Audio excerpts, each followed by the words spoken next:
Hello and welcome to the Zach Drew Show. I am your host today, Josh Peck, as Zach is out of town. We have a very special guest, John Clash, to talk to us about his new book, Law of Attraction, A Gateway Drug to Spiritual Heroin. But before we get to our guest, I must tell you that we are in the middle of a fundraiser, and we would love for you to partner with us. We need to raise $40,000 so we can remain on Comcast Cable, Roku, and Apple TV that broadcast our show to 15 million homes. We also need to maintain our call center and our contract with our web developer. Now, obviously, to do what we do is incredibly expensive, and we are purely donation-based. We're only able to continue because of the generosity of you all at home. So please consider donating and helping us stay on the air. To do that, you can go to ZachDrewShow.com and click on the big donate button, or you can send your donation to Zach Drew Show, P.O. Box 797, Decatur, Illinois, 62525, or you can call at 888-459-5727. And sometimes the call center is a little busy, so if they take a little while to answer, just hang on the line. They will get to you as soon as they can. Thank you all so much for your generosity. Now, before we get to our guest, we have to tell you about the Paul Revere Club. Watch this. In a world where information is everywhere, how can we separate the signal from the noise? Introducing the Paul Revere Club, your one-stop destination for breaking news, current events, and cutting-edge coverage of the latest developments in science, technology, politics, and so much more. Imagine finally having a place free of censorship where you can stay informed, inspired, and connected, all in one convenient location. But that's not all. At the Paul Revere Club, we go beyond the headlines. Dive into our rich collection of Bible teachings where ancient wisdom meets modern relevance. For those seeking profound insights into news, prophecy, and unraveling the mysteries of the world, our newsletter provides exclusive show notes from The Zach Drew Show and extra commentary from Josh Peck, combining to offer the ultimate source of information for truth-seeking individuals like you. Receive our monthly newsletter by joining the Paul Revere Club today and embark on a journey of knowledge, inspiration, and the truth of God's Word. Connect with a community of like-minded brothers and sisters passionate about staying informed and understanding the signs of our time. Signing up for the Paul Revere Club has never been easier or more affordable. For a monthly donation of only $30, you can unlock a world of knowledge at your fingertips. Simply call our toll-free number, 888-459-5727, and tell our operators you would like to join the Paul Revere Club. Or go to ZachDrewShow.com, click on the IGBY store, click the Paul Revere Club icon, and sign up today. The Paul Revere Club, prophetic warnings to pierce the darkness. All right, everybody, without further ado, let's welcome to the show John Clash. John, how are you doing? I'm doing great. How are you, Josh? I'm doing really, really well. I'm glad to have you here. Let's jump right in. Tell us about yourself. What is the secret and law of attraction, and how did you get to the point where you rejected all that stuff and turned to Jesus? Right. So I'm going to try to consolidate all of this into bite-sized pieces just for brevity. But the law of attraction is essentially a new age / new thought philosophy in which they believe that you are one with the universe, and because you're one with the universe, you can therefore create reality with your thoughts and your speech. So they believe that your thoughts have a quote-unquote frequency, and that frequency of whatever you're thinking about will then go out into the universe, which, again, you're a part of and you're one with, and it will then go out and attract back to you that predominant thought and manifest that into your physical reality. So that's law of attraction in a nutshell. And the way that I got into it by I just met people who introduced me to the movie The Secret, which is one of the most popular documentaries or publications about the law of attraction. They have books, DVDs, streams. I think they're still on Netflix today. So that's how I got introduced to it. And what got me out of it was, I can't pinpoint the exact moment of when this happened, but something just told me that I should not be participating in this as a Christian. And I started looking into the origins, and what I found was just mind-blowing. And so I started running around telling people why they should not practice the law of attraction, and I got a lot of pushback. And they were like, what do you mean? You're the one that told me about The Secret. You're the one that told me about the law of attraction. And so after receiving the same amount, the same kind of pushback and the same kind of questions over and over and over again, my wife suggested that I write a book.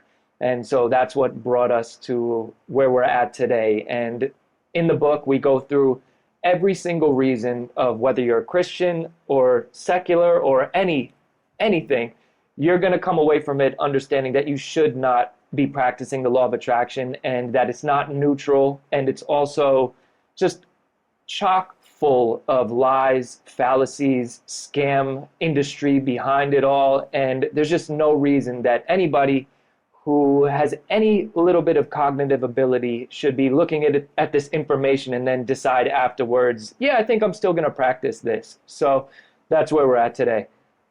Yeah, I can definitely understand the pushback. When I came out of New Age and rededicated my life to Christ, I got a lot of pushback from that too. And especially when I wrote the book with Stephen Bancar's Second Coming of the New Age, because there's a lot of Christians that actually hold New Age beliefs and they don't know they're New Age because it's been allowed to creep into the church. When New Age first started, it was looked at just this, silly fringe thing over here that we don't need to deal with, we don't need to talk about. But that kind of attitude has let it grow into the monstrosity that it is today. To the point where something like 90% of Christians have at least one New Age view that they don't even know is New Age. So when it comes to The Secret and law of attraction, how prevalent are these things, are these teachings? And what exactly makes it so dangerous? Well, so The Secret is still on Amazon's bestseller list, right? So if you, not number one, but I believe it's at least top 100. So there's hundreds of thousands of books on Amazon in this category, and The Secret is still at the top 100. I believe it might even still be in the top 10. And that came out in 2006. So here we are almost 20 years later, and people are still buying this book and listening to it and sharing it with people. So even though there was this whole secret craze around 2006, 2007, where everyone was talking about it, and that initial craze died out, the ripple effect is still making its waves through the culture. All you have to do is type in the hashtag manifestation on TikTok, and you'll see thousands of videos coming up about how you can manifest your reality. And some of these videos have millions and millions of views. So it's prevalent in society. It's also prevalent within the church, and I guess we can get into that a little bit later. But the reason that it's dangerous for Christians is the same reason that it would be dangerous for non-Christians, is that it's rooted in the occult and Luciferianism. I'm not going to do a whole deep dive into the origins of it, but proponents of stuff like this and this worldview are people like Helena Blavatsky, Aleister Crowley, and if you just take a second and Google, type in their name and then type in Satanism or Luciferianism and just look at what comes up. When you type in Aleister Crowley, look up blood sacrifices and see what comes up, what Aleister Crowley suggests that you should be doing during a blood sacrifice, and ask yourself this question: is this a worldview that I want to participate in and be around? Helena Blavatsky had a magazine titled Lucifer. If that's not a look into what it is she believes and what it is she's promoting, I don't know what is. And you don't have to take me or Josh's word for it. You can just look at Anton LaVey, who's arguably the most famous Satanist in the past century. And he said that all New Age spirituality is trying to play the devil's game without using his infernal name. And this is the guy who wrote the Satanic Bible. So it's not just us Christians doing satanic panic and labeling everything demonic. It is demonic at its core. And I'm not trying to commit any genetic fallacies and say that, oh, just because it started demonic that means that you can't use it today. No, it started demonic. It still is demonic. And the Bible is clear. Satan masquerades as an angel of light, and that's what he does in this New Age worldview as a whole, not just with the law of attraction. He paints it as love and light, but behind it is nothing but evil and darkness. Amen. And I saw the same kind of thing in New Age, especially when we came out with our book on it, because in the book we show that even practicing yoga, that many Christians are involved in today, practicing yoga, and it's not, like you said, it's not a genetic fallacy because it's the same positions that are really, they're used to venerate fallen angels. Fallen angels taught people these specific poses, these specific movements for a specific reason, and people are unknowingly or knowingly doing that today and thinking that it's just exercise. So you're absolutely right. When something is rooted in Satanism and that Satanism continues, we can't just ignore that as Christians and say, well, I'm just trying to, do some stretches or do yoga, or I'm just trying to manifest good things into my life. What's wrong with that? Well, it's rooted in Satanism, as you said. Another thing that has happened too is they've really hijacked science. Can you talk about how the law of attraction and the secret and all this stuff? Because you go into science quite a bit in your book as well. So how have you seen science hijacked by New Age? So the number one way that it's hijacked is these people understand that most people are not scientists. I'm not a scientist, and most people that buy The Secret or listen to anything law of attraction related, they're not scientists either.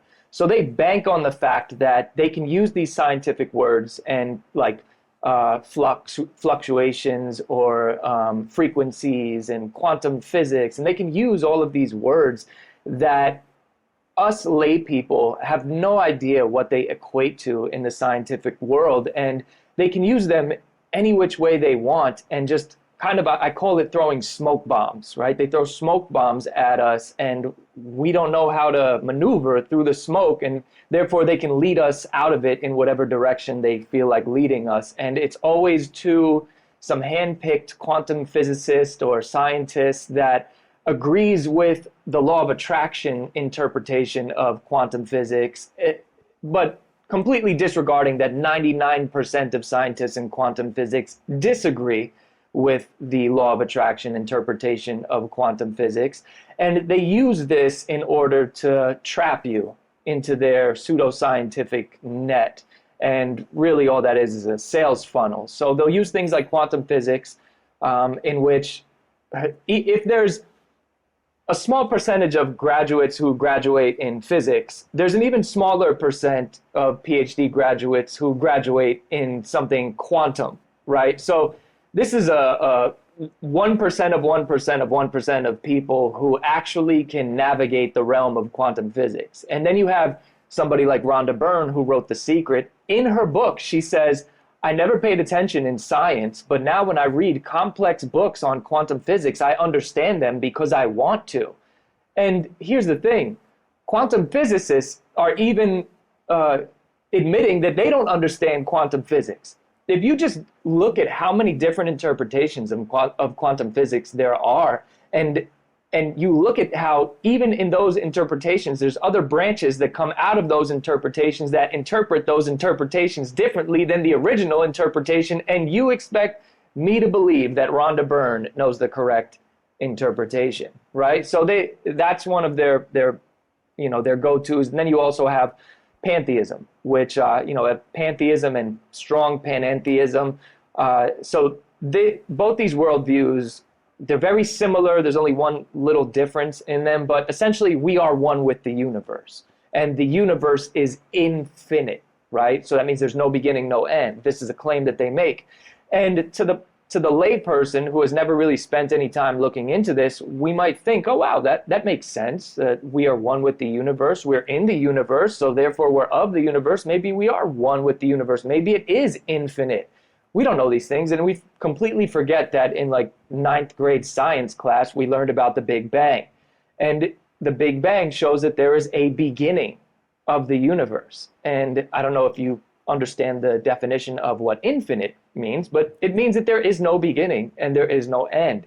So they claim that we are one with the universe and the universe is infinite, but science, the thing that they hold on to the most to get you trapped into their sales funnel, which is science, that's the one thing that they shoot themselves in the foot with if you just take 5 minutes to research it and realize that the universe isn't infinite. It's not infinitely abundant, as they say. It may be mind-blowingly vast, but it's not infinitely abundant, right?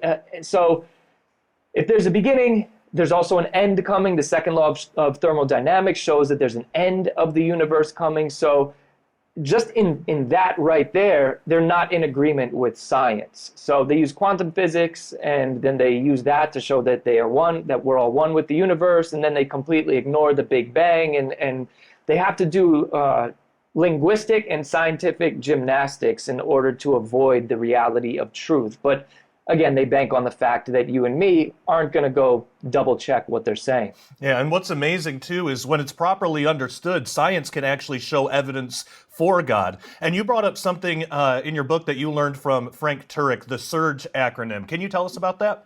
Yeah, so the SURGE acronym is, and I cannot take credit for this at all. Frank is way smarter than I am. As I mentioned, I'm not a scientist, right? But these are just, each letter of SURGE is one piece of evidence for why scientists believe there's a beginning of the universe. So in that acronym, SURGE, that's 5 strong pieces of evidence that point to a beginning of the universe. One being the second law of thermodynamics. You have things like the great galaxy seeds, that's the G in there. You have the universe that's expanding. All of these point to a beginning of the universe, which is why the consensus in science is that there was a beginning. So it's very easy for you to discover this. Yeah, and science, when understood properly, shows us that there is a God, while New Age promises that you can be like God. Can you explain how this is just the same lie from the Garden of Eden? Right. So just to backtrack on the science part, the reason why we'll look at that evidence and say there must be a God is because the law of causality, meaning anything that begins to exist has a cause. So we have the universe in which space-time and matter all came into existence at one point in the past. So what caused that to happen? Whatever caused it must sit outside of space-time and matter, and it must be powerful in order to create the universe. And I believe that it must be personal to make the decision to create the universe, and those attributes line up with the God that we see in the Bible, right? Now, as far as being the first lie, so we all know the story of Eve and Adam in the Garden of Eden, and the serpent tricking Eve into eating from the tree of knowledge of good and evil.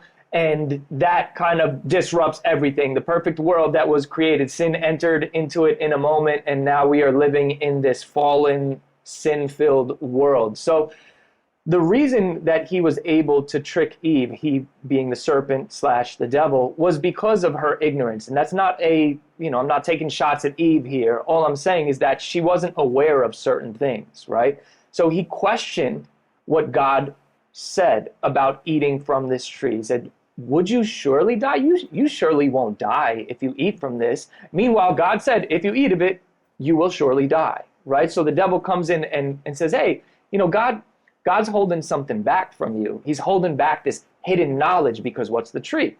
The knowledge of good and evil. Meaning you no longer listen to God about what's good and evil. You now get to know what's good and evil and decide for yourself which ones you want to follow, good and evil, right? So you can be like God, like Elohim. That's the first lie. And the law of attraction, I feel, that's why I call it a gateway drug to spiritual heroin, because it's the gateway to this lie that you can not only be like God, but that you are God. It's one bite into the forbidden fruit that opens a spiritual door that, once we open a spiritual door, we don't get to decide what spirits come through it. And so we just open ourselves up to not only all this demonic influence, but we then go chasing spiritual high after spiritual high after spiritual high. And as we discussed in our last conversation, chasing these spiritual highs can actually lead you to physical death. They definitely lead you to spiritual death, but they can also lead to your physical death. And we can get into that in a little bit. Yeah, definitely. And I want to because, I've seen this, chasing spiritual highs a lot in Christianity. And, I'm a full believer in the power of the Holy Spirit, and work in our world today and everything. But I have seen that get abused. And there are Christians that do that. And, you mentioned death. The law of attraction is extremely dangerous. You have a part in your book where you go into some accounts of people who have believed in the law of attraction so heavily that it led to their deaths. Can you tell us about some of those? Yeah, so there's a few examples right in The Secret itself, right? So one is this woman named Kathy Goodman. So there's a chapter called The Secret to Health, and in there she describes how she healed herself of breast cancer through the law of attraction, right? Completely healed, no more breast cancer. And when I first heard this, I got really excited because I have stomach issues. So I'm like, wow, if she can heal herself from breast cancer with her thoughts, I can heal myself of my stomach issues, because my stomach issues is way less severe than breast cancer, right? So this is how I'm thinking. And little did I know that just a few years after that documentary came out, or that book came out, Kathy Goodman passed away from breast cancer. So here she is telling millions of people, and this isn't Kathy's fault. This is the producers and Rhonda. This is their fault for continuing to keep her in the movie. But here you have her telling everyone that, yeah, I healed myself of breast cancer, giving these people hope that they can possibly heal themselves as well. I had one woman comment on my YouTube video of where I exposed this, saying, man, I have a friend who's suffering from cancer, and I remembered Kathy Goodman's story, so I went searching for it, and then I found your video in which you're saying that she died, and now I'm crushed. I don't know what to tell this woman. I don't know what to tell my friend. And that, it broke my heart, because this is what happens. You give people this false hope, and then you don't even backtrack. You don't take her out of the documentary. You don't remove her from the book. You just keep the lie going. And people think that Kathy Goodman is walking around living a full life, completely breast cancer free, when she's 6 feet in the ground. So you have that in which it's dangerous. And don't misinterpret what I'm saying. I do think that when you find yourself in a health crisis, you should think positively about it. You should believe God that is going to carry you through this in whichever way he wills, whether that's healing or whether that's sanctification or whatever his will is. So you should have a positive outlook no matter what. But don't trick yourself into thinking that because you're thinking positive thoughts that you're healing your body in some sort of magical way, right? So you have that. Then you have the danger of chasing spiritual high after spiritual high after spiritual high. So there's a man named James Arthur Ray in The Secret, and in there he's just giving his spiel on why the law of attraction is what it is and why you should believe it. And he also does these spiritual warrior retreats, and he did one in Sedona, and where he made this sweat lodge experience. And a sweat lodge is pretty self-explanatory. It's a lodge that is designed to make you sweat. It's something that the indigenous people of the Americas, it's something that they participate in their spirituality, and it's supposed to be ran by a certified elder of that spiritual community. Otherwise, it can be dangerous. James Arthur Ray ignored that, and he just built a makeshift sweat lodge. People paid $10,000 each to come to this spiritual warrior retreat, and 3 of them died during the sweat lodge experience. And he went to jail for 2 years of negligent homicide, came right out, rebranded himself, and is still selling courses and trainings and spiritual warrior retreats and the whole 9 yards, as if nothing ever happened. So it can not only lead to misconceptions about spirituality, but it can also literally lead to your death. Yeah, it's extremely dangerous. And then you got people on the other side of it. What about people who claim that they've had success or they become successful using the law of attraction? How would you respond? Yeah, so there's a few reasons of why I believe this happens. One of them is just practically speaking. If you are a negative person, like how I used to be, everything was negative, even my bank account at the time, right? So I was just so negative all the time. And then when I learned about the law of attraction, I was like, oh, let me be positive. And since I was positive, I was just easier to be around. So it made it easier for people to do business with me. I had a positive outlook on life. So practically speaking, I changed in that way, and I was more quote unquote attractive, not in the attracting from the universe type way, but I was just easier to work with, easier to be around. When you meet me for the first time, I have a positive attitude and you're like, man, I want to be around that guy. I want to do business with him. So that's one of the practical reasons. And I had a lot of success during this period of my life. And I attributed some of that to the law of attraction. I also worked my butt off. And this is one thing that really bothers me, right? Is when I have watched people go from nothing to multimillionaire in the industry that I was a part of, right? From literally living in their mom's house to multi-millionaire. And I watched them work around the clock doing presentations, like 12 presentations a day, going up and down the East Coast, leaving their wife and kid at home, and then traveling to the other side of the country, doing presentations over there, building teams, and just going absolutely crazy, having bags under their eyes from all of the work that they did. Then they reach their pinnacle of success and say, it was the law of attraction. And I'm like, what? Did you not see the same thing that I saw, right? And if you just look at some of these people who are big law of attraction preachers, look at their life. They're working around the clock. It's like they negate all of the hard work that goes into this. And because the law of attraction was one of the factors that helped them stay on course, because it is important to, if you have a goal, it is very important to be focused on that goal, not look left, not look right. And that's what the law of attraction teaches. So you can have this kind of self-fulfilling prophecy of, I just focused on the goal and then it happened, but you're negating all of the hard work that you put into it. So that's a few reasons right there. And then we have the spiritual side of things, right? So we have to remember, what is the devil's goal? Many people think that the devil's goal is to create wars and to create famine and to make people suffer. And that's not the devil's goal. Maybe it is in some areas. But his number one goal is to keep you and me away from putting our faith in Christ. That's his number one goal. Because he can make our lives here a little difficult, but if he can make our afterlife more difficult, if he can take people with him to hell, he's going to do that, right? So what happens is, the devil, being the god of this age, right?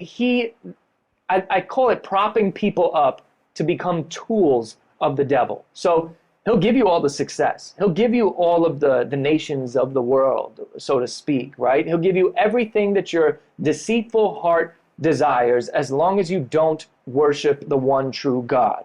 Simple as that. So therefore, he will give you all of that. He has his little minions and demons and fallen angels helping to push you to navigate your success. And then when you reach there, instead of giving the praise to God, you then give the praise to the law of attraction. And in doing so, you convince other people to buy into it, because we're an idol following, worshiping generation, and all we care about is worldly success, especially here in the West. So when we have these successful entrepreneurs and great motivational speakers talking about 369 rule and law of attraction and vision boards and manifesting your reality, and that's how I became successful, they can get the masses to follow in their footsteps and completely buy into this. And their spirituality is so warped that they're calling Jesus an ascended master. He was a good teacher. And they drag you into chasing spiritual high after spiritual high in order to attain their worldly success. So the devil props these people up in order to get people who are blinded by the lusts of this world to follow in their footsteps, and therefore leading them to maybe worldly success in this life, but definitely not success in the next one. So I believe there's many factors to why somebody can be successful with the law of attraction or attribute that success to the law of attraction. And that's just a few of them right there. Yeah, amen. Well, unfortunately, we are all out of time. There's a lot more that we could talk about, but people will just have to get the book, and I highly suggest people do. So where can people pick up your book and follow you online? So you can get the physical copy from Amazon. I also have an audio book on Audible. You can get, I think, on iTunes as well. And then you can get the PDF version, the like Kindle or whatever the other companies are. You can get that pretty much anywhere, like barnesandnoble.com. You could get that also on Amazon. So if you just search the book title, you can find anywhere that you can get it. Excellent. And if people want to follow you online, how would they go about doing that? Just search John Clash, JONCLASH on YouTube, or JClash, JCLASH on Instagram and Twitter/X or whatever it's called now. Excellent. Sounds good. Well, John, thank you so much for coming on the show today. What a fascinating discussion. Again, there's so much more that we could talk about, but I highly suggest that people at home pick up the book. Thanks for coming on today. Thank you for having me. All right, and thank all of you as well. Until next time, take care and God bless.